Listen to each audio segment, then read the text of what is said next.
ஆதிரை புத்தக வடிவில் திரைக்கதை. புத்தகத்தை பெற டிஸ்கிரிப்ஷனில் உள்ள எண்ணிற்கு வாட்ஸ்அப் செய்யவும். சிங்காநல்லூர் தொகுதிக்கு வேட்பாளராக ஸ்ரீநிதி நாயுடு ஆகியோரையும் அறிவித்துள்ளனர். அதுவே சமூக வலைதளங்கள்ல ஒரு பெரிய சர்ச்சையாச்சு. அது எப்படி நடந்தது? நீங்க கொடுத்ததானா? In Tamil Nadu we never use caste name. In particular I have not used any. இங்க இருக்கவங்க யாருமே மாறல. அதுல குறிப்பா பெண் தலைவர்கள் மாறல. காங்கிரஸ் கட்சிக்காரங்க ஏன் உங்களுக்கு ஒத்துழைக்கல? அறிவிக்கிறதுக்கு முன்னாடியே ஒரு பாராளுமன்ற உறுப்பினர் போட்டிருப்பாங்க, இந்த மாதிரி என் சமுதாயத்துக்கு சீட்டு கொங்கு மண்டலத்தை கொடுக்காம விட்டாங்க, நான் பாராளுமன்ற உறுப்பினரா இருக்கேன், எனக்குன்னு எம்எல்ஏ சீட்டு கொடுக்காம விட்டாங்க அப்படின்னால வெளிப்படையா எழுதுறாங்க. எம்பியா இருக்கிறாங்க. நீங்க குறிப்பிட்ட ஜோதிமணி மேடம் தானே? மத்த பெண்கள் வரக்கூடாது, போட்டியா இருக்கிறாங்கன்னு கூட அவங்க நினைக்கலாம். ஆனா உங்களுக்கு கணிசமான வாக்குகள் வந்துருந்துச்சுல. அது திரும்ப உழைப்பு போட்டோம். டிஎம்கேல இருக்க மெம்பர்ஸ் அவ்வளோ சப்போர்ட் பண்ணாங்க, என்கிட்ட ரொம்ப வருத்தப்பட்டாங்க.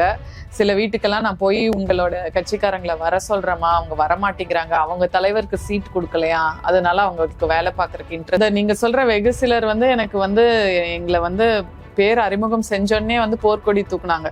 இப்ப நான் பயணம் செஞ்ச கட்சி இன்னைக்கு வெற்றி கூட்டணியில இருக்கு, ஆட்சி அமைச்சிட்டாங்க. அதை விட்டுட்டு தோல்வியுற்ற கட்சிக்கு தான் போகணுங்கிறதுல குறிக்கோளா இருக்கியான்னு கேட்டாங்க. அவர் ஐடியாலஜிக்கலி கரெக்டான பர்சனா இருக்காரு. பட் அவரை சுத்தி இருக்கவங்க ரொம்ப ஆர்எஸ்எஸ் இன்க்ளினேஷனோட இருக்கிறாங்க. அது பல்வேறு இடத்துல அவரும் பதிவு பண்ணியிருக்காருல, பொது வெளியில நீங்க பாத்தீங்கன்னா. ஆட்சிக்கு முன்னாடி உண்மை காங்கிரஸ் எங்களோடு தான் இருக்கிறது, கொஞ்சோண்டு மிச்சம் தான் அங்க இருக்கிறாங்கன்னு சொல்லி விஜய் பேசினாரு. அது விஜய் காங்கிரஸ் சொன்ன, திராவிட காங்கிரஸ் சொன்னா அப்ப யாரு காங்கிரஸ்? அப்ப விஜய் காங்கிரஸ் இருக்கும்போது நாங்க ஏன் திராவிட காங்கிரஸ்? பர்சனலா சொல்லணும்னா அரசியலுக்காகவே நான் சட்டம் படிச்சேன். இப்ப யோசிச்சு பாக்குறேன், பேசாம ஜோசியம் படிச்சிருக்கலாம். ஏன்னா எங்க ஊர்ல ஜோசியம் படிச்சவங்க தான் இன்னைக்கு எம்எல்ஏவா இருக்காங்க. திமுக இப்பதான் ஆட்சியை இழந்திருக்கிறாங்க, அவங்க எப்ப ஆட்சிக்கு வருவாங்கன்னே தெரியாது. அங்க போய் யாராவது சேருவாங்களான்னு. பரவாயில்ல, கொள்கையோட இருந்துட்டு போலாமே, ஆட்சிக்கு வரும்போது வரட்டும். உங்களுக்கு என்ன பொறுப்பு கொடுப்பாங்க? பொறுப்பே கொடுக்கலனாலும் பரவாயில்ல. காங்கிரஸை விட்டு வெளியே இருக்கிற முடிவு எடுத்ததுக்கு பிறகு நீங்க தாவேக்காவில போய் சேர்ந்திருக்கலாம், இந்திய அளவில் ஆளும் கட்சியான பாஜக சேர்ந்திருக்கலாம். திமுக ஏன் சேரணும்? அது காங்கிரஸ்லயே இருக்கலாமே, காங்கிரஸோட கூட்டணி தானே தாவேக்கா. உங்க மேல நடவடிக்கை எடுக்க நடவடிக்கை எடுக்கல, எல்லாரும் என்னைய துன்புறுத்த ஆரம்பிச்சாங்க, கார்னர் பண்ண ஆரம்பிச்சாங்க. துன்புறுத்த ஆரம்பிச்சாங்கன்னா என்னடா நம்மளை பார்த்து குழந்தைங்க என்ன படிக்கிறாங்க, நல்லா இருக்கீங்களா, நீங்க என்ன படிச்சிருக்கீங்கன்னு ஒரு ஆள் கேக்குறாங்க. டிஎம்கேங்கிறது உடன்பிறப்புன்ற வார்த்தைக்கும், அது கழகம்ங்கிறது ஒரு குடும்பம்ன்றதுக்கு வார்த்தைக்கும். இந்த ஆட்சிக்கு ஒருவேளை மதிப்பிடணும், ஒரு மதிப்பெண் போடணும் அப்படின்னா எதை வச்சு மதிப்பெண் போடுவீங்க? எவ்வளோ மார்க் போடுவீங்க? உண்மையிலேயே மக்களுக்காக செய்கிறோம் என்பதை நீங்கள் நம்பினால், வாய்ப்பு இருந்தால் இந்த ரேசர் பே கியூஆர் கோடுக்குள்ளே நீங்கள் அதை ஸ்கேன் பண்ணி எங்களுக்கு உங்களால் இயன்றதை, விருப்பம் இருந்தால் ஆதரவு தெரிவிக்கலாம். வணக்கம் நண்பர்களே, இது அரண்சை. நான் மகிழ்ந்து நாம் சந்திக்க போகின்ற சிறப்பு விருந்தினர் தோழர் ஸ்ரீநிதி. வணக்கம். வணக்கம். கடந்த தேர்தலில் உங்களுக்கு வேட்பாளராக போட்டியிடுறதுக்கு வாய்ப்பு கிடைச்சது. அப்பவும் நான் உங்களுக்கு தொடர்பு வாழ்த்து சொன்னேன். அதுக்கு பிறகு அந்த தேர்தல் முடிவுகள் வேறு மாதிரி வந்துச்சு. இப்போ நீங்கள் திமுகவுக்கு வந்திருக்கீங்க. முதல்ல நான் தெரிஞ்சுக்க விரும்புகிறது இந்த காங்கிரஸ் கட்சியில் இருந்த அனுபவம், அந்த தேர்தலுக்கான அனுபவம் என்ன நடந்தது? இந்த ப்ராசஸ் இந்த வழியாக தான் நடந்திருக்கணும். என்ன நடந்தது? என்னோட வீட்டில் எங்க மாமனார் எல்லாமே திராவிட முன்னேற்ற கழகத்துல இருந்தாங்க, திராவிடர் கழகத்துல இருந்தாங்க. இருந்தாலும் நான் இன்ஃபேக்ட் அது ஒரு இன்ட்ரெஸ்டிங்கான ஸ்டோரி. 2021 ஒரு கலைஞரோட பிறந்த நாளுக்கு வாழ்த்து போஸ்ட் போட்டிருந்தேன். அப்போ திடீர்னு ஒரு எம்பி கிட்ட இருந்து ஃபோன் வந்துச்சு. ஒரு எம்பி கிட்ட இருந்து ஃபோன் வந்துச்சு. அவங்க சொன்னாங்க, என்ன what is that you follow as an ஐடியாலஜின்னு. ஏன்னா அதுக்கு முன்னாடி நான் அரசியல்ல இல்லை. ஆனா திரு கமல்ஹாசன் அவர்கள் அப்ப கட்சி ஆரம்பிச்சிருந்தார், மக்கள் நீதி மையம்னு. அப்ப நான் இங்க அந்த கட்சியில உறுப்பினர் கிடையாது. பட் எங்க ஊர்ல எங்க பாட்டிக்குன்னு ஒரு பேர் இருந்தது. அவங்க முதல் மருத்துவரா இருந்தாங்க. அப்போ அந்த அவங்க பேரு டாக்டர் ஜனகவல்லின்னு சொல்லி முதல் மருத்துவர் ஃப்ரம் அந்த டிஸ்ட்ரிக்ட்ல இருந்து. 2 பாட்டிகளுமே மருத்துவர் தான். 70,000 குழந்தைங்களுக்கு டெலிவரி பார்த்திருந்தாங்க. அந்த இடத்துல கொஞ்சம் ஒரு நல்ல சோஷியலி நல்ல நேம் இருந்தது, ரெப்யூட்டேஷன் இருந்தது. அதனால அப்போ மக்கள் நீதி மையத்துல ஒரு திடீர் வாய்ப்பு தான். சரி இந்த பொண்ணு படிச்சிருக்காங்க கொடுப்போம் அப்படின்னு சொல்லி நின்னேன். ஸோ அந்த மாதிரி பழைய அந்த ஃபோட்டோஸ் இந்த மாதிரி பகிரும் பொழுது ஒரு மெம்பர் ஆஃப் த பார்லிமெண்ட் அவங்க மூலமா எனக்கு ஃபோன் வந்துச்சு. என்ன உன் ஐடியாலஜி என்ன, அரசியலை விட்டு விலகலான்ற, அரசியலுக்கு நீ நுழைஞ்சிருக்க, என்ன உன்னோட ஐடியா அப்படின்னு கேட்கும்போது நான் சொன்னேன், எல்லார போல நான் இன்ஜினியரிங் படிச்சுட்டு வெளிநாட்டுல எல்லாம் வேலை பார்க்கறதுக்கு எனக்கு ஒரு வாய்ப்பு கிடைச்சது. ஆனா 2 பார்ட்டிகளுமே மருத்துவர், ரொம்ப ஒரு பெண் ஆளுமைகளா இருந்தாங்க. சரி அந்த விதத்துல வந்து அவங்க எல்லாருமே ஒரு ரோட் லெஸ் டிராவல்டு எடுத்திருக்காங்கல்ல. ஸோ அவங்க தான் இப்போ ஃபர்ஸ்ட் டைம் அவங்க வந்து ஒரு டாக்டர் ஆகுறது, அந்த காலத்துல படிப்பே இல்லை. அப்ப அப்படி இருக்கும்போது எனக்கு வந்து வெளிநாட்டுல போய் படிக்கிறதுக்கு, வெளிநாட்டுல போய் வேலை பார்க்கறதுக்கு எல்லாத்துக்குமே எனக்கு வாய்ப்பு கிடைச்சிருக்கு. அப்படி இருக்கும்போது அங்கே இருக்கக்கூடிய politics, women in politics observe பண்ணும்போது சரி தமிழ்நாடுலயும் இன்னும் அதிக அளவுல பெண்கள் அரசியல் பேசணும், அப்ப சரி நம்ம அரசியலுக்கு வரணும், அந்த ரோட் லெஸ் டிராவல் எடுக்கணும் அப்படின்னு. இது வேண்டாம் இது வேணும் அப்படின்னு ஏன் தோணுச்சு? இப்போ வந்து இன்ஜினியரிங், ஒரு ஃபாரின் லைஃப், அல்லது ஒரு கம்பேரிட்டிவ்லி நம்ம ஊரை பொறுத்த மட்டும் அது ஒரு பெட்டரான வாழ்க்கை, கண்டிப்பா எக்ஸ்போஷர் நிறைய இருக்கும். நீங்க வாழ்க்கை முறையில இவ்வளோ ஸ்ட்ரிஞ்சன்டான நிறைய கண்டிஷன்ஸ் இருக்காது. இல்ல நான் எப்பயுமே சாய்ஸஸ் அப்படிதான் எடுப்பேன்னு நான் நினைக்கிறேன். இப்ப லுக்கிங் பேக் ஏன் சொல்றேன்னா, இப்ப கூட இப்ப நான் வந்து பயணம் செஞ்ச கட்சி வந்து இன்னைக்கு வெற்றி கூட்டணியில இருக்கு, ஆட்சி அமைச்சிட்டாங்க. அதை விட்டுட்டு தோல்வியுற்ற கட்சிக்கு தான் போகணுங்கிறதுல குறிக்கோளா இருக்கியான்னு கேட்டாங்க. அது எனக்கு தெரிஞ்சு சின்ன வயசுல இருந்தே எனக்கு அந்த ஒரு நேச்சர் இருக்கும் என்னவோன்னு தோணுது. ஏன்னா வெளிநாட்டுல வேலை செஞ்சேன். இன்ஃபேக்ட் எங்க அம்மா எல்லாம் கூட சொல்லுவாங்க, அங்கேயே இருக்கிற ஒரு பையனை பார்த்து கல்யாணம் பண்ணி, ஏன்னா சொகுசு வாழ்க்கைங்கிறது வெளிநாட்டு வாழ்க்கை அப்படிங்கிறது தான் இன்னைக்கும் நம்ம இந்தியன் பேரண்ட்ஸ் அப்படிதான் நினைக்கிறாங்க. இத்தனைக்கு நான் அங்கேயே படிச்சு வேலை பார்த்துட்டு இருக்கேன். திருமணத்துக்கு முன்னாடியே அங்கேயே ஒரு மாப்பிள்ளைய பார்த்து கல்யாணம் பண்ணி நல்லா நான் திருமணத்துக்கு முன்னாடியே படிக்கிறதுக்கு வெளிநாட்டுல தான் படிச்சேன். நான் நியூயார்க்ல இருந்தேன். சோ இன்ஜினியரிங் வந்து இங்க கோயம்புத்தூர்ல படிச்சுட்டு அங்க எனக்கு நியூயார்க்ல ஒர்க் பண்றதுக்கு இருந்தது. ஓரளவு நல்லா படிப்பேன். ஸோ அதனால அங்க படிச்சுட்டு வேலைக்கு போயிட்டு இருந்தப்போ அடுத்த ஈஸியஸ்ட் திங் என்ன, அங்கே கிரீன் கார்டு வாங்கி செட்டில் பண்றது தான். ஸோ அப்போ திருமண வயது வரும்போது அங்கேயே ஒரு மாப்பிள்ளையை பார்த்து திருமணம் செஞ்சுட்டு இருக்கலாம் அப்படிங்கிறது தான் எனக்கு கொடுக்கப்பட்ட ஆப்ஷன். ஆனாலும் இல்லை, நம்ம ஊருக்கு திரும்பி வரணும் அப்படின்னு சொல்லிட்டு என்னோட வீட்டுக்காரரை வந்து, அவரும் அதே ஒரு எண்ணத்துல இருந்தாரு, இப்போ வீட்டுக்காரரு. அப்போ வந்து அவரும் இதே எண்ணத்துல இருந்தாரு, வெளியூர்ல வரணும். அவரு அமெரிக்கா இல்ல, பட் இருந்தாலும் அவர் இங்க இருக்கணும். ஏன்னா அந்த கோயம்புத்தூர்ல ஐ திங்க் அந்த ஒரு ஸ்பிரிட் இருக்குன்னு நினைக்கிறேன். திரும்ப வரணும், நம்ம சொந்தமா தொழில் ஆரம்பிக்கணுங்கிறது வந்து அதிக அளவுல கோயம்புத்தூர் மக்கள் மத்தியில இருக்கு. அதனால அவர் ரொம்ப ஊருக்கு வரணும், சொந்தமா தொழில் பண்ணணும் அப்படின்ற எண்ணம். ரொம்ப ஒரு ஆம்பிஷியஸான பர்சன். ஸோ நல்ல லைஃப் பார்ட்னரா இருக்கணும். அப்ப எனக்கு வந்து இன்ஃபேக்ட் இன்ட்ரெஸ்டிங்லி எனக்கு அவரை பத்தி பெரிய அளவுல எதுவுமே தெரியலனாலும் 2 கேள்விதான் நான் கேட்டேன். அதுல ஒரு கேள்வி வந்து, என்ன நீங்க வந்து அரசியலுக்கு அனுமதிக்கணும்ங்கிற வார்த்தையில நான் ஒரு மாறுபடுவேன். ஏன்னா அனுமதி நம்மளுக்கு தேவையில்லை, பட் இருந்தாலும் ஒரு பார்ட்னருங்கையில நம்மளுக்கு சப்போர்ட் தேவை, உடன்படணும்ன்றப்போ நிச்சயமா விடுவேன் அப்படின்னாரு. சரின்னு உடனே திருமணம் ஆகுது. ஆனா அதுக்கப்புறம் காலப்போக்குல குழந்தைங்க எல்லாமே பார்க்க போகும்போது கரெக்டா அந்த 2021 என்னோட ஃப்ரெண்டோட தந்தை, அவர் வந்து கரெக்டா என்னோட கிளாஸ்மேட்டோட தந்தை, அவர் வந்து இங்க இந்த மாதிரி நிக்க முடியுமா அப்படின்னு கேக்குறாங்க. சரி நம்ம அந்த இடத்துல எம்என்எம்ல நின்னோம். அந்த எலெக்ஷன் முடிச்சுட்டு அப்பவே எங்க மாமனார் வந்து அதுக்கு ரொம்ப அகேன்ஸ்டா இருந்தாரு, நிக்க வேணாம் செய்ய வேண்டாம் அப்படின்ற மாதிரி. இல்ல எனக்கு வந்து ஒரு வாய்ப்பு பார்ப்போமே, எனக்கும் அப்ப பெரிய அளவுல எக்ஸ்பீரியன்ஸ் இல்லை, அதனால சரி நிப்போன்னு நின்னதுதான். அதுக்கப்புறம் திராவிட முன்னேற்ற கழகத்தை நோக்கி செல்லலாம் அப்படிங்கிறப்போ அந்த போன் கால் வருது, இல்ல நீங்க இங்க வரணும் அப்படின்னோடனே சும்மா எதேர்ச்சியா அவங்கள பார்க்க போனேன். எதேர்ச்சியா பார்க்க போகும்போது வலுக்கட்டாயமா சேர்ந்த மாதிரிதான் கணக்கு. ஐடியாலஜிக்கலா ஒரு இன்க்ளினேஷன் மேடம். ஆமா. நீங்க உங்க குடும்பத்தை சொல்லும் பொழுது இப்போ மாமனார் அடிக்கடி ரெஃபர் பண்றீங்க. ஆமா. கொள்கை வேறுபாடை வந்து எப்படி சமாளிச்சீங்கன்னு கேக்குறீங்க. இதுல நான் யோசிச்ச விஷயம் என்னன்னா, ராகுல் காந்தி அவர்களுடைய வருகைக்கு பின்பு அது நான் வந்து ஒரு 2.0 வெர்ஷனா பார்த்தேன். ஏன்னா அதுக்கு முன்பு நிறைய RSS சித்தாந்தத்தை பின்பற்றியவர்கள் தான் நிறைந்திருந்தார்கள். இவருடைய பாரத் ஜோடோ யாத்திரை மூலமாவும் சரி, ராகுல் Gandhi as a person anti RSS anti பிஜேபிங்கிற ஸ்டாண்ட்ல ஸ்ட்ராங்கா இருந்தாரு. அன்னைக்கு திராவிட முன்னேற்ற கழகம் காங்கிரஸுடைய உறவு வந்து அரசியலை தாண்டி சகோதரன்ற இதுக்கு இருந்தது. அப்பொழுது சரி, இங்க இருந்தா என்ன அங்க இருந்தா என்ன, ரெண்டுமே கூட்டணி கட்சி தான், நம்ம ஒன்னாதான் பயணம் பண்றோம். தேசிய கட்சிங்கிறதுனால வேலைகள் வந்து அதிகமா இருக்கும், கொடுத்த வேலையை கரெக்டா பண்ணணுங்கிறது தான் என்னைக்குமே என்னுடைய பிலாசபி. அதனால தெலுங்கானா எலெக்ஷன் ஆகட்டும், என்ன ஆதிலாபாத்ன்னு சொல்லி ஒரு ரொம்ப நக்சலைட் ஏரியால எல்லாம் வேலை பார்த்தோம். அதனால தெலுங்கானா கர்நாடகா எல்லா எலெக்ஷன்லயும் வேலை பார்த்த எக்ஸ்பீரியன்ஸ் நல்லா இருந்துச்சு. நான் அப்போ வந்து மாநில அளவுல தான் இருந்தேன்.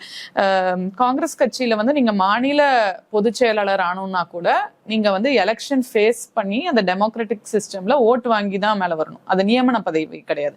இன்ஃபேக்ட் எனக்கு நியமன பதவி கொடுத்தாங்க, கேண்டிடேட்டா இருந்து நான் கட்சிக்குள்ள வந்ததுனால மகளிர் அணியில எனக்கு நியமன பதவி தான் கொடுத்தாங்க. ஆனா எனக்கு அப்பொழுது வயது இருந்ததுனால, யூத் காங்கிரஸ்ல கண்டெஸ்ட் பண்றதுக்கு வயது இருந்ததுனால, இல்ல நான் ஜனநாயக முறைப்படி எலெக்ஷன்ல நான் வரேன்னு சொல்லி நின்று அதிக அளவுல பெண்களே அதிக அளவு ஓட்டு நான் தான் வாங்கியிருந்தேன். வாங்கி மாநில பொதுச் செயலாளரான அப்புறம் இந்த பல்வேறு எலெக்ஷன்ல ஒர்க் பண்ணிட்டு இருந்ததுனால தேசிய செயலாளரா எனக்கு ப்ரொமோட் பண்ணாங்க. இன்ஃபேக்ட் அப்ப நான் வந்து ஒரு தடுமாற்றத்தை சொன்னேன், என்னால பண்ண முடியுமான்னு எனக்கு ஒரு டவுட் இருக்கு. மாநிலம் அளவுல இருந்தேன். இல்ல நீங்க எடுத்து பண்ணுங்கன்னு தான் சொன்னாங்க. அதனால நான் என்ன சொல்ல வரேன்னா, நான் பதவிக்கு பின்னாடி எல்லாம் போக கிடையாது. திரு ராகுல் காந்தி அவர்களை 2-3 அக்கேஷன்ல எனக்கு பேச வாய்ப்பு கிடைச்சது. நல்ல அருமையான தருணம். என்ன சொன்னாரு அவர் வந்து ஐடியாலஜிக்கலி வந்து கரெக்டான பர்சனா இருக்காரு. பட் அவரை சுத்தி இருக்கவங்க வந்து ரொம்ப RSS இன்க்ளினேஷனோட இருக்கிறாங்க. அது பல்வேறு இடத்துல அவரும் பதிவு பண்ணியிருக்காருல்ல, பொது வெளியில நீங்க வந்து பாத்தீங்கன்னா, நான் வெளிப்படையாக எதிர்க்க துணிச்சல் இல்லாதவர்கள் கட்சியை விட்டு வெளியேறுங்க அப்படின்னு சொன்னாரு. அது வந்து இப்ப என்ன ஒரு கொடுமையான விஷயம்னா, தமிழ்நாடுலயும் அந்த மாதிரியான RSS ஏஜென்ட் அவங்களை சுத்தி இருக்காங்க. ஏன்னா இப்ப தொடர்ந்து நடக்கிற விஷயம் எல்லாமே பாத்தீங்கன்னா, இப்ப திமுகவை தனிமைப்படுத்தணும், சிலருடைய சுயநலத்துக்காக. இப்ப நீங்க 2 மந்திரினாலையோ ராஜ்யசபா எம்பினாலேயோ கட்சி வளருமான்ற கேள்வி தானே ஃபர்ஸ்ட் ஒரு தொண்டரா நீங்க வந்து முன்னிறுத்துவீங்க. இப்ப நீங்க உங்களோட எனர்ஜி, டைம், எஃபர்ட் எல்லாத்தையுமே நீங்க வந்து ஒரு யங்ஸ்டரா ஒரு பார்ட்டியில இன்வெஸ்ட் பண்ணும்போது அந்த கட்சி உங்களுக்கு வளரணுங்கிறது தானே உங்களுடைய எண்ணம். எல்லா கட்சியிலயும் இன்னைக்கு ஜென்சி பண்றாங்கல்ல, ஜென்சி. அப்ப ஒரு கட்சி வந்து எப்போ வந்து ஒரு உயிரோட்டமா இருக்கும்னா, என்னைக்கு இளைஞர்கள் வந்து சேர்றாங்களோ அன்னைக்குதான் உயிரோட்டமா இருக்கும். அப்ப எந்த இளைஞர் வந்து கட்சியில சேரணும்னாலும் அப்போ அந்த இடத்துல அந்த தலைவர்கள் கொஞ்சம் வழி விடணும் அப்படிங்கிறது இது என்னோட எக்ஸ்பீரியன்ஸ். இப்படிதான் நான் வந்து ஒர்க் பண்ணிட்டு இருந்தேன். ஒர்க் பண்ணிட்டு இருக்கும்போது கரெக்டா தேர்தல் வந்தது. அதுல வந்து வேட்பாளரா அறிமுகம் செஞ்சது ரொம்ப சந்தோஷம் தான், ஆச்சரியம், சந்தோஷம். அந்த வேட்பாளர் அறிமுகம் பற்றிய அந்த அறிவிப்பு வந்தது இல்லையா, அந்த அறிவிப்புல வந்து உங்க பேருக்கு பின்னாடி ஒரு பின்னோட்டு, சாதி பின்னோட்டு வந்துச்சு. அதுவே சமூக வலைதளங்கள்ல ஒரு பெரிய சர்ச்சையாச்சு. அது எப்படி நடந்தது? நீங்க கொடுத்ததானா? இல்ல, அவங்க வந்து ஒரு நல்ல எண்ணத்துல வாய்ப்பு கொடுத்தாலும் இங்க இருக்கவங்க யாருமே மாறல. அதுல குறிப்பா பெண் தலைவர்கள் மாறல. பெயர் வந்து எனக்கே ஆச்சரியம். ஏன்னா வந்து நான் டிராவல் பண்ணிட்டு இருந்தேன், திடீர்னு இந்த மாதிரி வி ஸ்ரீநிதின்னு போட்டு என்னுடைய சமுதாய பேர் வந்திருக்குன்னு சொல்லிட்டு எனக்கு ஃபோன் பண்ணி சொன்னாங்க. என்ன 2 பேரு கேட்டாங்க, அது உன் பேர் தான். நான் ஏன்னா என்னுடைய ஐடிஸ் எதுலேயுமே, என்னோட voter ID, Aadhaar ID, anything, வெளிநாட்டுல இருந்த பொழுது கூட என் பேர் என்னைக்குமே வி ஸ்ரீநிதி இல்ல ஸ்ரீநிதி மோகன் தான். இன்ஃபேக்ட் நான் என் ஹஸ்பண்ட் பேரை கூட நான் சேர்த்திக்கல. இன்ஃபேக்ட் அவர் சொல்லுவாரு, எல்லாம் திருமணமானதுக்கு அப்புறம், ஏன்னா அந்த அளவுக்கு ஒரு சுயமரியாதை, பெரியார் கொள்கை இருந்த பொண்ணு, தமிழ்நாட்டு பொண்ணு வந்து என் அப்பா பேரை தான் நான் என் பின்னாடி வச்சிருந்தேன். அப்படி இருக்கும்போது திடீர்னு சமுதாய பேர் உள்ள வருதுன்னு திடீர்னு அப்புறம் மாநில தலைவருக்கு ஃபோன் பண்ணி சொன்னேன், ஆனா எப்படி இது வந்திருக்குன்னு தெரியலன்னா கொஞ்சம் அந்த தவறை திருத்த சொல்லுங்க, யாராவது நான் தான் அதை கொடுத்தேன்னு நினைச்சுக்க போறாங்கன்னா. அவரும் உடனே அதுக்கு மேலிடத்துல ஃபோன் பண்ணாரு. மேலேயும் நான் சொன்னேன், in Tamil Nadu we never use caste name, in particular I have not used any. Tamil Nadu we don't use, அதாவது generally we don't use caste as surname. ஆமா, அப்படிங்கறத நான் சொன்னேன். அப்படிங்கிற விஷயம் காங்கிரஸோட ஹைகமாண்டுக்கு புரியல அப்படின்னு சொன்னா, தமிழ்நாட்டுடைய எத்தனை ஆண்டுகால லெகசி, பாலிடிக்ஸ், ஒரு அலையன்ஸ் இருந்தாலும் அவங்க அதை புரிஞ்சிக்கல அப்படின்னு தான் புரிஞ்சுக்க முடியும். It's normal in Mumbai, everywhere it's normal. Normal இன் மும்பை, பெங்கால், உத்தரப்பிரதேஷ், இதெல்லாம் ஒரு கொஸ்டினாவே ரைஸ் ஆகாது. அங்க இருக்கிற காங்கிரஸ் வேட்பாளர் அல்லது அங்க இருக்கிற இதர கட்சிகளோட வேட்பாளர்கள் தொடர்பு கொண்டு இந்த பேர் சர்நேம்ல மட்டும் நீக்கிருங்க அப்படின்னு ஒரு கோரிக்கையே அங்கிருந்து வராது. ஆண்களும் சொல்ல மாட்டாங்க, பெண்களும் சொல்ல மாட்டாங்க. அப்ப இங்க இருந்து அந்த கோரிக்கை வருது, தட் இஸ் a difference அப்படிங்கறத அவங்க புரிஞ்சுக்கல. புரியல. இல்ல அது வந்து நம்மளுக்கும் அந்த இடைவேளை ரொம்ப கம்மியா இருந்தது. ஏன்னா லாஸ்டா தான் நம்மள அறிமுகம் செய்யறாங்க வேட்பாளரா. எல்லா கட்சியும் வேட்பாளரை அறிவிச்சுட்டாங்க. ஒரு 1.5 நாள்ல நாங்க வந்து நாமினேஷன் வந்து ஃபைல் பண்ணணும். அப்ப அந்த இடத்துல இதை வந்து சரி பார்க்கல. நம்மளுக்கு தெரியாதுல்ல, லிஸ்ட் வந்து வெப்சைட்ல வருது, சர்ப்ரைஸ் லிஸ்ட், யாரும் பேரு இங்க முன்னாடி இருக்குன்னு நம்மளுக்கு இன்ஃபார்ம் பண்ண போறது கிடையாது. சோ அந்த லிஸ்ட் வந்ததுக்கு அப்புறம் தான் நம்மளே நம்ம சர்நேம்ல கேஸ்ட் நேம் இருக்குங்கிறத கண்டுபிடிச்சு அதையும் நம்ம வந்து எல்லா மேலிடத்துக்கிட்டையும் சொல்றோம். அப்ப மேலிடம் என்ன சொன்னாங்கன்னா, போய் எலெக்ஷனை ஃபேஸ் பண்ணுங்க, நாங்க அதை திருத்துறோம். ஆனா திருத்துறதுக்குள்ளார அது வந்து இந்த மீடியால வந்து கேரி அவுட் ஆயிருது. அண்ட் எஸ்பெஷலி என்னோட அந்த கேஸ்ட் நேம் வந்து அதை வச்சு சில அரசியல் பண்ணக்கூடிய கட்சிகள் பண்ணும், வேட்பாளர் வேற சமுதாயம். ஸோ அது வந்து ஒரு drawback, electorally it is a drawback. But இது டிராபேக்னு விட ஆஃப் ஆல் த பீப்புள் அது எனக்கு நடந்திருக்கு. கேஸ்ட் நேம் என்னைக்குமே ஐடியாலஜிக்கலா கமிட்டடா இருக்கிற எனக்கு அது நடந்திருக்குங்கிற மன வருத்தம் எனக்கு ரொம்ப இருந்துச்சு. அந்த மன வருத்தத்தோட போய் எலெக்ஷனை ஃபேஸ் பண்ண நாமினேஷனை ஃபைல் பண்ணேன். நாமினேஷன் ஃபைல் பண்ணீங்க. லோக்கல்ல நீங்க ஏற்கனவே சில இடங்கள்ல குறிப்பிட்டிருந்தபடி நீங்க வந்து கழக கண்மணிகள் கொடுத்த அன்பு, பதவி பவரை விட பெரியது. இன்னொரு இடத்துல வந்து அந்த நீங்க கிரவுண்ட்ல அந்த ரிசீவ் பண்ண அந்த வரவேற்பு இருக்குது இல்லையா, அதை குறித்து நீங்க நெகிழ்ந்து போட்டிருந்தீங்க. நீ எலெக்ஷன் காலத்துல கூட்டணி 2 இருந்தது. கூட்டணி திமுக காங்கிரஸ் கூட்டணி தான் இருந்தது. கிரவுண்ட் உங்களுக்கு எப்படி ஃபேவரபிளா இருந்துச்சா, கூட்டணி எப்படி இருந்தாங்க? இல்ல கூட்டணி ரொம்ப நல்லா சப்போர்ட் பண்ணாங்க. நம்ம இப்ப இன்னைக்கு கூட்டணி மாறிடுச்சு, காங்கிரஸ் கூட்டணி மாறிட்டாங்கன்றதுக்காக நம்ம அவரை தவறு சொல்லக்கூடாது இல்லையா. ஏன்னா வந்து கோஷ்டி பூசல் ரொம்ப இருந்தது எங்க மாவட்டத்துல. அதனாலதான் இளைஞர் அணிக்க ராகுல் காந்தி அவர்கள் வந்து சீட்டு கொடுத்தாங்க. அப்படி இருக்கும்போது என்ன வந்து அவங்களோட வேட்பாளராக தான், அப்போ நான் திராவிட முன்னேற்ற கழகத்துல இல்லை, இருந்தாலும் நான் ஒரு டிஎம்கே மெம்பர் போல, டிஎம்கேல இருக்க மெம்பர்ஸ் வந்து அவ்வளோ சப்போர்ட் பண்ணாங்க, என்கிட்ட ரொம்ப வருத்தப்பட்டாங்க. சில வீட்டுக்கெல்லாம் நான் போய் உங்களோட கட்சிக்காரங்களை வர சொல்றேமா, அவங்க வரமாட்டேங்கிறாங்க, அவங்க தலைவருக்கு சீட் கொடுக்கலையா, அதனால அவங்களுக்கு வேலை பார்க்கறதுக்கு இன்ட்ரெஸ்ட் இல்லைங்கிறத சொன்னாங்க. சில இதுல சொன்னாங்க. இப்ப மேல் இடத்துல எங்க பொறுப்பாளர்கள் நல்லா இருந்தாங்க காங்கிரஸ்ல, அவங்க கிட்ட சொல்லும் போது இதெல்லாம் கண்டுக்காதீங்க, அதெல்லாம் சரியாயிடும், நீங்க கூட்டணியை வச்சு எலெக்ஷன் ஃபேஸ் பண்ணுங்க அப்படின்னு தான் சொன்னாங்க. காங்கிரஸ் கட்சிக்காரங்க ஏன் உங்களுக்கு ஒத்துழைக்கல? காங்கிரஸ் கட்சியில எல்லாரும் ஒத்துழைக்கலன்னு நம்ம சொல்ல முடியாது. பொதுவா சிலர் தான், அதாவது தலைவர்கள், சில தலைவர்கள், ஏன்னா நான் சொன்ன மாதிரி சில அறிவிக்கிறதுக்கு முன்னாடியே ஒரு பாராளுமன்ற உறுப்பினர் வந்து போட்டிருப்பாங்க, இந்த மாதிரி என் சமுதாயத்துக்கு சீட்டு வந்து கொங்கு மண்டலத்தை கொடுக்காம விட்டாங்க, நான் பாராளுமன்ற உறுப்பினரா இருக்கேன், எனக்குன்னு எம்எல்ஏ சீட்டு வந்து கொடுக்காம விட்டாங்க அப்படின்னால வெளிப்படையா எழுதுனாங்க. எம்பியா இருக்கிறாங்க, நீங்க குறிப்பிட்ட ஜோதிமணி மேடம் தானே? பல பேர், சரி பல பேர். பட் ஆனால் என் சமுதாயத்துக்கு சீட்டு கிடைக்கலன்னு அவங்க எழுதியிருந்தாங்க. ஆமா, இது வந்து அவங்கள பொதுவாக தமிழ்நாட்டில் பார்க்கும் பொழுது அவங்கள வந்து ஒரு குறிப்பிட்ட சாதி அப்படின்னு யாரும் நீங்கள் மெயின் ஸ்ட்ரீமில் மீடியாவில் அப்படி பார்க்கறது இல்லை. ஆனால் லோக்கலில் அவங்க ரெப்ரசன்டேஷனுங்கிற முறையில் இப்போ வந்து உங்களுக்கு கொடுத்தது இப்போ வந்து ஒரு பெண் அரசியலுக்கு வரணும் அப்படின்னு அவங்க அழைச்சிட்டு போனதாக சொன்னீங்க. அப்போ அந்த பெண்ணுக்கு தானே அந்த ரெப்ரசன்டேஷன் கிடைக்குது. அது அரசியல். இந்த வெஸ்ட் ஜோன்ல விமென்க்கு ரெப்ரசன்டேஷன் கொடுக்கணும்னு சொல்லி தான் சீட் கொடுத்தாங்க. அப்படி இருக்கும்போது மற்ற பெண்கள் வரக்கூடாது, போட்டியா இருக்கிறாங்கன்னு கூட அவங்க நினைக்கலாம். அச்சா, அவங்க தனக்கு ஒரு த்ரெட் அப்படி ஃபீல் பண்ணா நினைக்கிறீங்களா? ஜெனரலா பெண்கள் வந்து அரசியல மேல வரக்கூடாதுங்கிறது தான் நினைக்கிறாங்க. பெண்கள் இருக்கணும், ஆனா பெண்கள் வந்து தலைவர்களா ஏறக்கூடாது. எம்எல்ஏ சீட் எல்லாம் கேட்க கூடாது.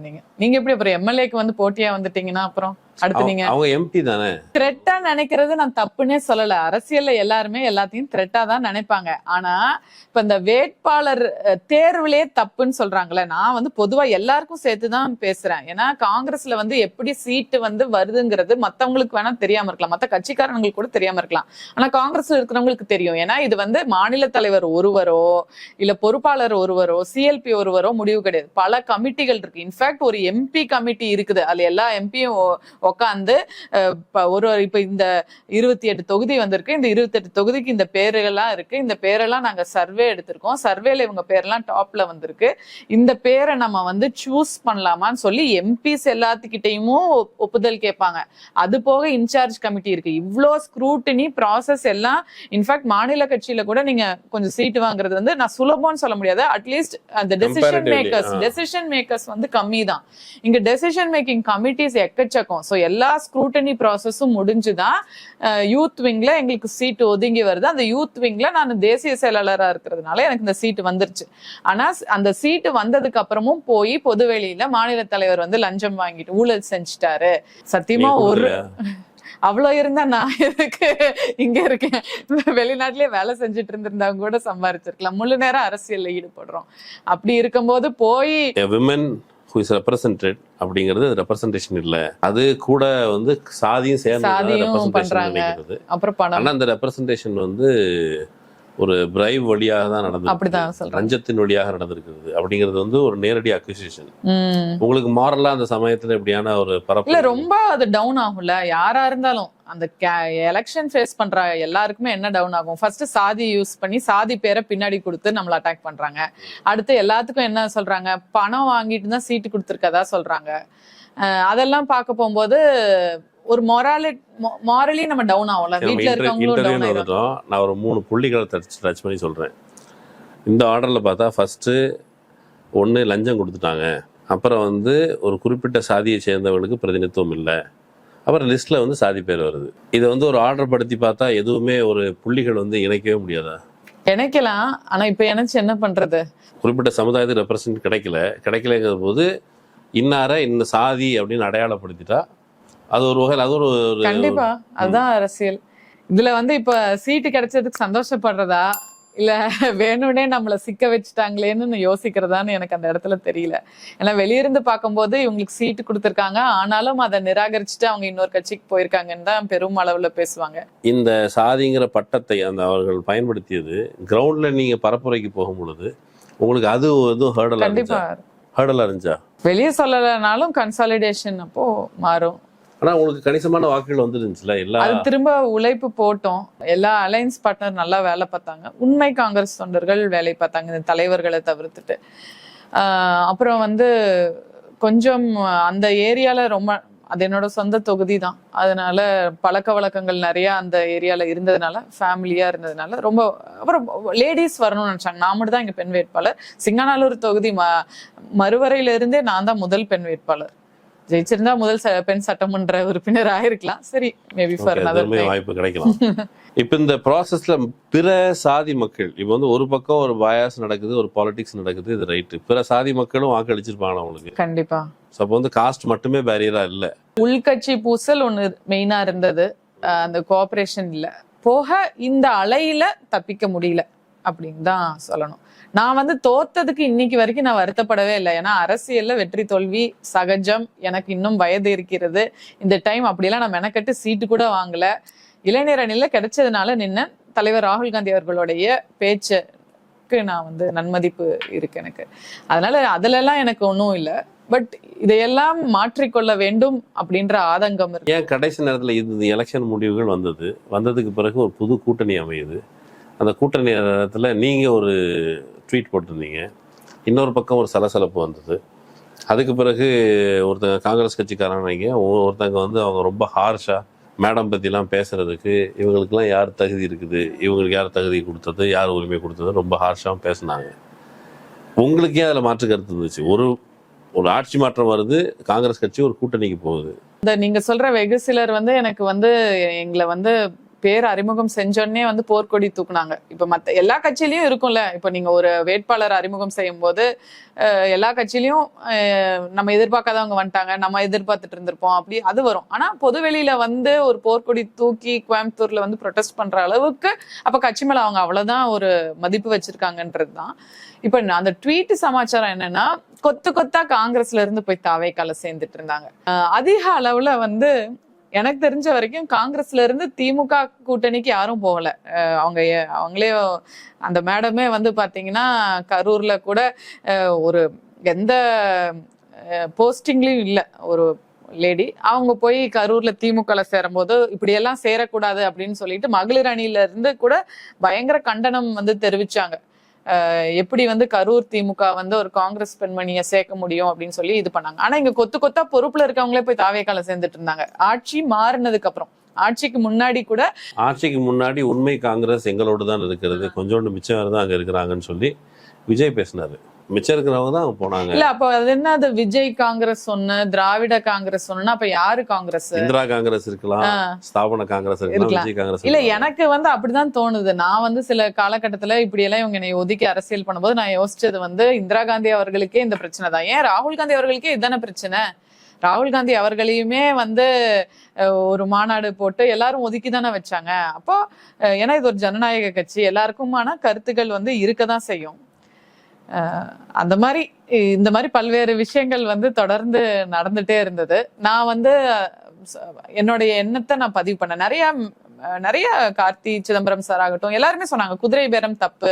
அதே போல அதிமுகல இருந்து கொத்து கொத்தா போய் தாவேக்கால சேர்த்திட்டு இருக்காங்க, அது எல்லாமே தவறுங்கிறத எல்லாரும் இது பண்ணாங்க. நான் அவங்களுக்கு எல்லாம் எம்பிங்கிற ஒரு இம்யூனிட்டி இருந்தது. நான் அதுவும் ஒரு தோற்ற கேண்டிடேட் தானே.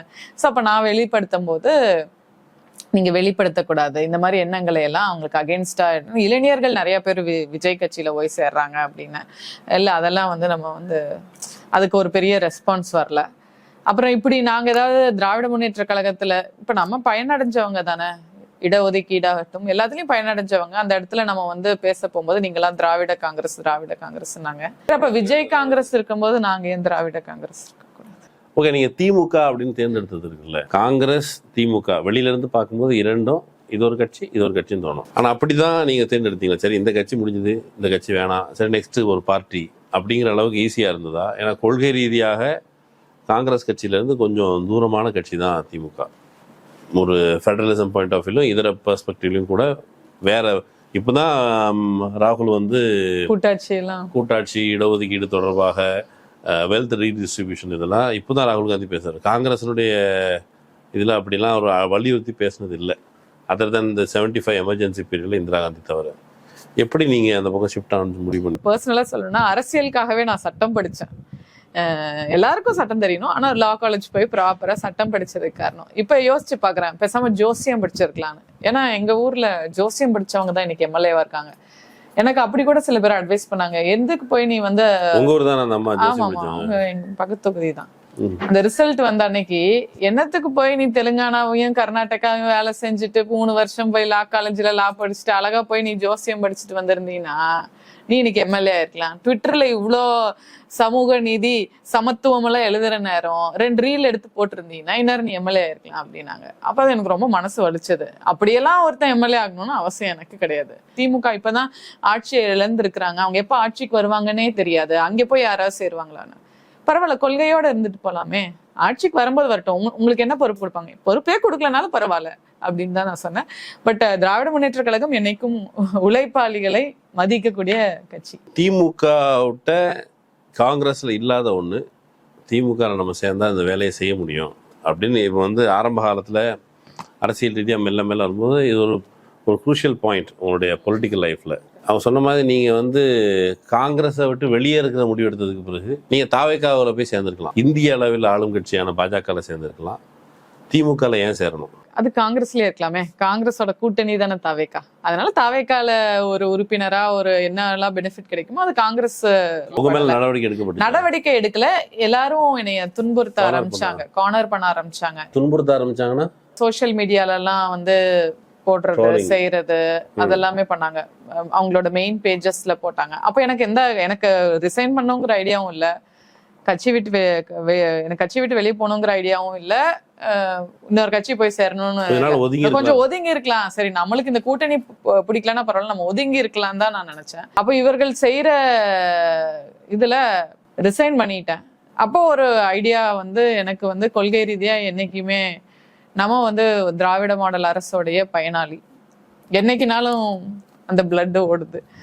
அதனால பெண்கள் அரசியல் தளத்தை விட்டு வெளியே போக கூடாது அப்படிங்கறத எங்க வீட்டுக்காராகட்டும் வீட்டுல ரொம்ப சொன்னாங்க. சரி ஓகே, உன்னை ஒதுக்கிட்டாங்க, நீ வெளியே வந்துட்ட, வீட்டுல இரு, குழந்தைங்கள பாரு. இல்ல, நீ இவ்வளவு கஷ்டப்பட்டு வந்திருக்க, நீ தொடரணும். நான் உழைக்கதான் வந்தேன் அப்படின்னு சொன்னா அது பொதுவா எல்லா அரசியல்வாதிகளும் சொல்றதுதான். நீங்க இந்த கட்சிக்கு வந்ததுனால உங்களுக்கு பொலிட்டிக்கலாவோ செல்ஃபாவோ என்ன பலன், திமுகவுக்கு என்ன பலன் நீங்க வந்ததுனால? இல்ல, இப்ப 5-6 வருஷமா தீவிர அரசியல்ல நான் ஈடுபட்டிருக்கேன். பல்வேறு தேர்தல்களையும் பல்வேறு மாநிலங்களையும் நான் ஒர்க் பண்ணிருக்கிறதுனால எனக்கு அந்த எக்ஸ்பீரியன்ஸ் நான் கண்டிப்பா யூட்டிலைஸ் பண்ணணும். ஏன்னா அதனாலதான் நீ வீட்டுல ஐடலா இருக்காத, திரும்ப போய் களத்துல வேலை பண்ணு அப்படின்னு சொன்னதுக்கு காரணம் அதுதான். ஏன்னா பாலிடிக்ஸ்ங்கிறது அவ்வளோ பேஷன் அப்படின்றது தான். இதுல நம்ம வந்து ஒரு பேரோ புகழோ சம்பாத்தியத்துக்காக வரல, அதுக்கெல்லாம் வேற ப்ரொஃபஷன்ஸ் இருந்தும் விட்டுட்டு தான் வந்திருக்கோம். ஸோ அப்படி இருக்கும்போது முழு உழைப்பை கொடுக்கணும். அதுல என்னோட ஸ்கில் செட் எதுக்கு மேட்ச் ஆகுது அப்படிங்கிறத பார்த்து திராவிட முன்னேற்ற கழகம் வந்து என்னைய இது பண்ணிக்கணும். நேற்று தலைவர் அவர்களை பார்த்தேன். தளபதி வந்து ரொம்ப, அவர் பேசினது ரொம்ப சந்தோஷம். என்ன சொன்னாரு? நல்லா படிச்சிருக்கீங்க, பயன்படுத்தணுங்கிற வார்த்தையை நான் யூஸ் பண்ண மாட்டேன், உங்களுக்கான நல்ல எதிர்காலம் இருக்கு, அதே சமயம் என்னுடைய உழைப்பும் கட்சிக்கு நான் கொடுப்பேங்கிற ப்ராமிஸ நான் சொல்றேன். இல்ல, உங்களுடைய உழைப்பு ஒருத்தவங்க அங்கீகரிக்கிறதே பெரிய விஷயம்ல. என்னுடைய உழைப்பு போன கட்சியில அங்கீகரிக்காம இந்த பொண்ணை எதுக்கு சீட்டு கொடுத்தேன்னு கேட்டப்போ, இந்த பொண்ணு உண்மையிலேயே நல்லா படிச்சிருக்கு, நல்ல உழைப்பாளியா இருக்கு, இத்தனை ஓட்டு வாங்கியிருக்காங்க, அவங்களை வந்து நம்ம சரியான முறையில் பயன்படுத்தணும்னு அவர் சொல்ற வார்த்தையே எனக்கு என் உழைப்புக்கு கிடைச்ச ஒரு மரியாதையா நான் நினைச்சேன். எதிர்கட்சி தலைவர் உதயநிதியும் பார்த்திருந்தீங்க, அந்த போட்டோ பார்த்தேன். அவர் என்ன சொன்னாரு? ரொம்ப எனர்ஜியா பேசினாரு. அண்ணா வந்து ரொம்ப எனர்ஜியா பேசினாரு. ஏன்னா இன்னைக்கு ஒரு கட்சியை விட்டு இன்னொரு கட்சிக்கு நம்ம போகும்போது எந்த அளவுக்கான சோசியல் மீடியா இருக்கும் அப்படிங்கிறது உங்களுக்கு தெரியும். அதுவும் ஒரு பெண்ணா நம்ம போகும்போது பயங்கரமான ட்ரோல்ஸ் வரும். அண்ணா கொடுத்த எனர்ஜி வந்து ரொம்ப நல்லா இருந்துச்சு. நல்லா வேலை பாருங்கம்மா, நல்லா என்ன படிச்சிருக்கீங்க, குழந்தைங்க என்ன பண்றாங்க, அந்த மாதிரி ரொம்ப ஒரு பர்சனலான உறவா இருந்துச்சு. இந்த மாதிரி எல்லாம் நான் யாருமே கேட்டு கேள்வி, இவ்வளவு நாள் நான் பொது வாழ்க்கையில இருக்கேன், அப்படியெல்லாம் யாராவது கேட்பாங்கன்னு கூட தெரியாது. Probably that's the difference that டிஎம்கேங்கிறது வந்து உடன்பிறப்புன்ற வார்த்தைக்கும் அது கழகம்ங்கிறது ஒரு குடும்பம்ன்றதுக்கு வார்த்தைக்கும் வந்து அந்த அர்த்தம் எனக்கு என்னடா, நம்மளை பார்த்து குழந்தைங்க என்ன படிக்கிறாங்க, நல்லா இருக்கீங்களா, நீங்க என்ன படிச்சிருக்கீங்கன்னு ஒரு ஆள் கேக்குறாங்க, என்ன ஓட்டு வாங்குனீங்க, என்ன பொறுப்புல இருக்கீங்க, என்ன பண்ணணும் அப்படின்னு ரொம்ப ஒரு டிரான்சாக்ஷனலா கேட்காம இப்படி அவர் கேட்கிறாருன்றதே வந்து எனக்கு ரொம்ப சந்தோஷமா இருந்துச்சு. இந்த சோசியல் மீடியா ட்ரோலிங் எல்லாம் வந்து கவலைப்படாதீங்கம்மா, உழைப்பு தான் மெயின். நம்ம உழைக்கும் போது ஆட்டோமேட்டிக்கா அது எல்லாமே போயிடும். அதுக்கான வேலையை நேத்துல இருந்தே ஸ்டார்ட் பண்ணி. ஒண்ணும் இல்ல. சரி, இன்றைய முதல்வர் விஜய் அவருடைய ஆட்சி, இந்த ஆட்சிக்கு ஒருவேளை மதிப்பிடணும், ஒரு மதிப்பெண் போடணும் அப்படின்னா எதை வச்சு மதிப்பெண் போடுவீங்க? எவ்வளவு மார்க் போடுவீங்க? இந்த 35 நாள்ல வந்து அவர் அப்படியே அவர் பாட்டுக்கு ஆட்சி பண்ண விட்டுருந்தா அவருடைய உண்மை சுயரூபம் தெரியும். அங்கங்க திராவிட முன்னேற்ற கழகம் வந்து என்னுடைய மாநிலத்துக்கு பாதிப்பு வருதுன்னு சொல்லி அங்கங்க அவங்கள நம்ம கோர்ஸ் கரெக்ட் பண்ணிட்டே இருந்திருக்கோம். அதனால அவர் கோர்ஸ் கரெக்ட் பண்ணி இப்ப அவர் ஜோசியர் அப்பாயிண்ட் பண்ணதாகட்டும், எல்லா விஷயங்களும் பாத்தீங்கன்னா நம்ம கோர்ஸ் கரெக்ட் பண்ணி அவங்கள வந்து திரும்ப வந்து சரியான முறையில வந்து கொண்டு வந்துட்டு இருக்கோம். 35 நாள் நம்ம அவங்கள ஜட்ஜ் பண்ண முடியாது. பட் இந்த 6 மாசம் அவகாசம் கொடுக்கறது வந்து அந்த ஹனிமூன் பீரியட் வந்து அவங்க சொன்ன அந்த மேனிஃபெஸ்டோல ஏகப்பட்ட விஷயங்களை சொல்லியிருக்காங்க. அதுக்கு வேணா ஒரு 6 மாசம் எடுத்துக்கலாமே தவிர, பட் லா அண்ட் ஆர்டர் வந்து டெய்லி ரிப்போர்ட் ஆயிட்டு இருக்கு. இப்ப கோவை மாவட்டத்துல வந்து அதிக அளவுல இந்த மாதிரி பாலியல் குற்றச்சாட்டு வந்து கோவை மாவட்டத்துல இப்ப அதிக அளவுல இல்லாம இருந்தது. பொள்ளாச்சி சம்பவத்துக்கு அதுக்கப்புறம் 5 வருஷத்துல எதுவும் இல்லை. இப்போ வந்து சிறு பிள்ளைகளுக்கு எல்லாத்துக்குமே பாலியல் குற்றச்சாட்டு வந்து 2 நடந்துருச்சு இந்த மாசத்துல, இந்த 30 நாட்கள்ல. சோ அது அதிக அளவுல இருக்கு. அதுக்கு எல்லாமே அவங்க வந்து சும்மா ஒரு கிமிக்ஸ் பண்ணி சிங்கப்பெண் அது இதுன்னு பண்றாங்க. பட் ரியாலிட்டியில வந்து சிங்கப்பெண் என்ன பண்றாங்கன்னு பார்த்தா எங்க ஊர்ல சிங்கப்பெண்ணும் ரீல்ஸ் தான் பண்றாங்க. ஏன்னா எங்க எல்லாம் தவறுகள் பண்ணாங்களோ அங்க எல்லாமே கம்யூனிஸ்டுகள் ஆகட்டும், திமுக ஆகட்டும், அவங்களை கோர்ஸ் கரெக்ட் பண்ணி ஒரு டீச்சர் மாதிரி எல்லாம் பண்ணிட்டோம். அவங்களும் ஒரு நல்ல ஸ்டூடெண்ட் மாதிரி டெல்லி போனாலும் சரி, இங்க நிதியமைச்சரும் சரி, திமுக என்னென்ன ஸ்கீம்ஸ் பண்ணிருக்கோ அதே தான் ஒப்பிச்சிட்டு இருக்காங்க. இன்னும் நிறைய அவங்க வந்து கத்துக்க வேண்டிய விஷயங்கள் வந்து இருக்கு. ஏன்னா அவங்க வந்து இப்ப படிப்படியா அவங்க வந்து அரசியல்ல வந்திருந்தாங்க, பொது வாழ்க்கையில வந்திருந்தாங்க. ஒரு அடிப்படையா ஒரு கவுன்சிலரு, வார்டு மெம்பரு, அப்புறம் ஒரு எம்எல்ஏ, மந்திரின்னு வந்திருந்தாங்கன்னா ஓகே. இந்த விஜய்ங்கிற ஒரு ஒற்றை முகத்தை வச்சு எல்லாரும் ஆயிட்டாங்க. அது நல்லதா கெட்டதானா எக்ஸ்பீரியன்ஸ் இல்லாம ஆயிட்டாங்க. அப்ப அதை கத்துக்க மாட்டாங்களான்னா கத்துக்குவாங்க சோதனையிலேயே. அதுக்கு தமிழ்நாடு இருக்க முடியாது. நீங்க எல்லா பேராமீட்டர்ஸ்லயும் வந்து நீங்க மொத்த இந்தியாவையும் உங்களை திரும்பி பார்க்க வச்சுட்டு இப்ப அந்த ஒரு சேஞ்ச் வேணும், ஒரு மாற்றம் வேணும்ன்றதுக்காக அது நல்ல வித மாற்றமா இருந்தா ஓகே. இந்த பதவி வேண்டாம், கொள்கையோட மரியாதையோட இருந்துட்டு போறோம். மரியாதையோட இருக்கணும்ல, சமுதாயத்துல மரியாதையோட நம்ம இருக்கலாம்ல. பதவிங்கிறது வரும் போகும், தேர்தல்ல தோல்வி வெற்றி வரும். மரியாதைங்கிறது ஒண்ணு வந்து வேணும்னா அதுக்கு நீங்க கொள்கைவாதியா இருக்கணும். அதனால தோற்றாலும் பரவாயில்லை, திமுகவுடன் இருப்போம்ன்றதுதான் என்னுடைய கன்க்ளூஷன். சுயமரியாதைக்காரி, ப்ரௌடு திராவிடியன் ஸ்டாக் அப்படின்னு 2 போட்டிருந்தீங்க. அந்த லைன்ல தான் உங்களுடைய பேச்சு இருக்குது. இளைஞர்கள் மத்தியில் அரசியலில் கொண்டு போகிற வேண்டிய ஒரு கட்டாயம் இருக்குது, நான் பரவாயில்ல கொண்டு போக வேண்டும் என்று எல்லா கட்சி தலைவரும் நினைக்கிற சமயத்தில் நீங்கள் சேர்ந்திருக்கீங்க. உங்களுக்கு கூடுதலான பொறுப்பு இருக்கிறதா தான் நம்புகிறேன். அந்த பொறுப்பை செவ்வனே செய்து அல்லது இனி வழங்கப்பட போகிற பொறுப்பை இன்னும் திறம்பட செய்யணும் அப்படிங்கிறதுக்கு என்னுடைய வாழ்த்துக்கள். இன்னொரு வாய்ப்பில் பேசலாம். நன்றி. நண்பர்கள், இன்னொரு வாய்ப்பில் சந்திக்கலாம். நன்றி. ஆதிரை புத்தக வடிவில் திரைக்கதை. புத்தகத்தை பெற டிஸ்கிரிப்ஷனில் உள்ள எண்ணிற்கு வாட்ஸ்அப் செய்யவும்.